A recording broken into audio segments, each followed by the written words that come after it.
안녕하세요. 닥터 유 유태호입니다. 오늘의 주제는 생장락사입니다. 좀 말이 어렵죠? 생장락사. 네, 생로병사가 아닌 생장락사입니다.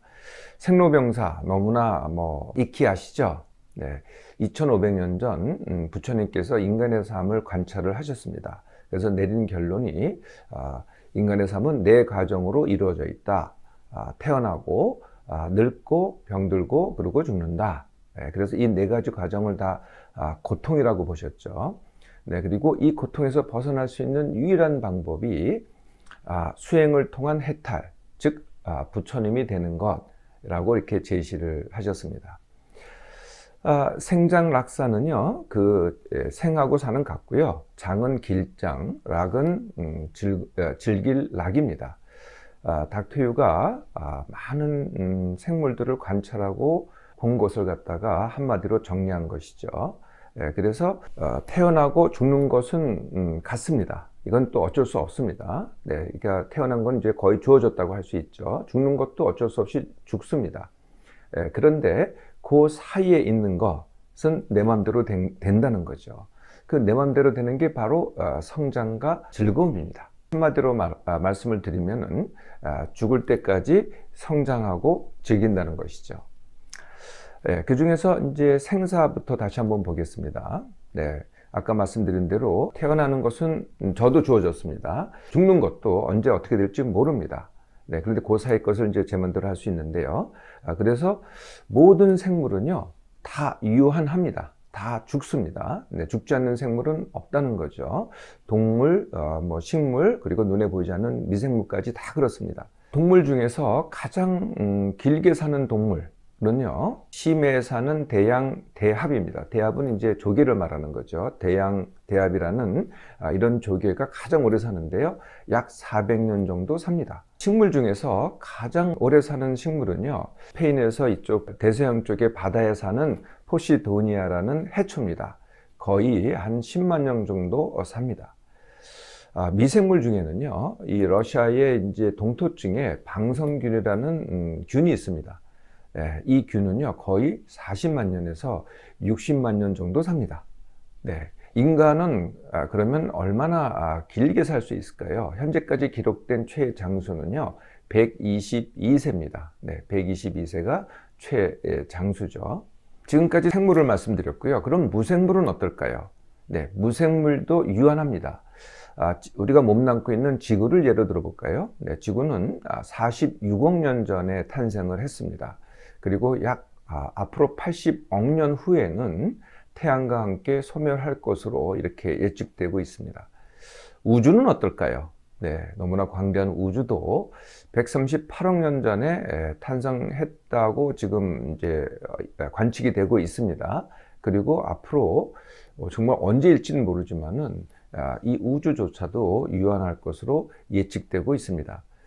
저희가 거의 100년밖에 못 사니까요. 네, 이 100년의 그 인간의 나이로는요, 도저히 상상할 수 없는 이런 긴 기간이기 때문에 이게 이제 다가오지 않을 뿐이지 유한한 것은 마찬가지라는 겁니다. 이 태어나고 죽는 것이 과연 고통이냐? 네, 우리가 이제 갓난아기가 태어나면은요, 항상 울죠. 항상 웁니다. 예, 그래서 어떻게 보기에는 생로병사로 보시면은 이제 이 울음이 고통의 시작이다 이렇게 보시겠죠. 네, 그렇지 않습니다. 아기 입장에서 한번 보세요. 이 아기 입장에서의 그 울음은요, 고통이 아닙니다.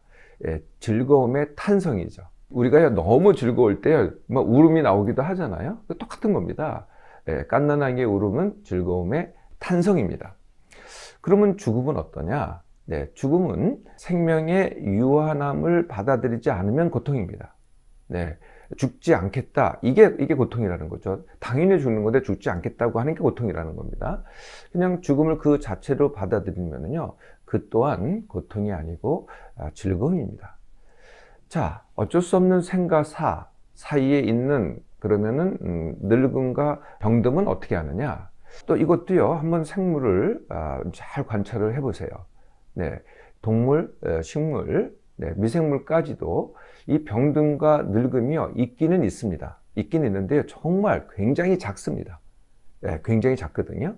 그래서 어떤 생물도요, 죽을 때까지 성장하면서 신나게 살다가 죽을 때 거의 팍 죽습니다. 그런데요, 사람만이요, 늙는다 그러면서 늙어갑니다. 그리고 죽을 날이 얼마 안 남았다 그러면서 죽어갑니다. 이렇게 사람만이 이렇게 늙고 병듦이 더 많다는 겁니다. 상대적으로 다른 생물에 비해서요. 이게 왜 이렇게 될까요? 네, 이게 이제 다른 생물과 사람의 차이인데요. 다른 생물에 없는 생각이 사람한테 있습니다. 근데 그 생각을 어떻게 사용을 하느냐가 바로 이 늙고 병듦을 갖다가 결정한다는 거죠. 사람이 하는 많은 생각 중에서 크게 두 가지 생각이 바로 이것을 병듦과 늙음을 갖다 초래하는데요. 그게 뭐냐면 바로 비교와 성취입니다. 남과 비교하고 내가 더 성취하려고 하고, 이거하고 비교하고 성취하면 어떻게 될까요? 네, 가진 것보다 더 쓰게 됩니다. 이걸 뭐라 그러냐면은 힘듦과 지나침이라고 합니다. 사실 뭐 여러 가지 요인들이 있겠습니다만 힘듦과 지나침이 바로 병듦과 늙음을 초래하는 가장 큰 원인입니다. 사람을 제외한 어떤 생물도 비교하거나 성취하지 않습니다. 한 동물이요, 성취라는 동물이 있기는 합니다. 그게 바로 흰개미인데요. 흰개미가 어떤 성취를 하는지 한번 같이 보시겠습니다. 여기요, 산 같은 게 하나 보이죠? 네, 산까지는 아니고 동산 같은 게 하나 보입니다. 굉장히 큰 거죠. 사람이 요만한데 얼마나 큽니까? 이게 바로 흰개미가 지은 집입니다. 그런데 잘 보시면 이게 하나만 있는 게 아닙니다. 여기도 있고요, 여기도 있고요, 여기도 있고요. 어이구, 뭐 온통 흰개미 집입니다. 사람으로 치면은 이게 어느 정도의 성취일까요? 네, 서울에 이제 사람이 지은 롯데 월드타워 이 정도 되지 않을까요? 그런데 이렇게 성취를 하는데요, 흰개미하고 사람과의 다른 점이 있습니다. 흰개미는 저런 성취를 하는데도요, 저것 때문에 스트레스 받지 않고요, 저것 때문에 병들지 않고요, 저것 때문에 늙지 않고요, 저것 때문에 싸우지 않습니다. 그리고 저것 때문에 죽지도 않죠. 저런 성취 때문에. 근데 사람은 스트레스 받고요, 싸우고요, 병들고요, 늙고요, 저런 성취를 하면은 죽습니다. 이게 바로 다른 생물과 사람의 차이라는 거죠. 자, 생로병사와 생락병사를 한번 같이 또 비교해 보도록 하겠습니다. 생장락사와 생로병사입니다. 네, 태어나서 성장하는 거는 뭐 굉장히 상대적으로 짧은 시간이기 때문에 제가 여기다 표시하진 않았습니다. 그래서 이제 성장해서 살아갑니다.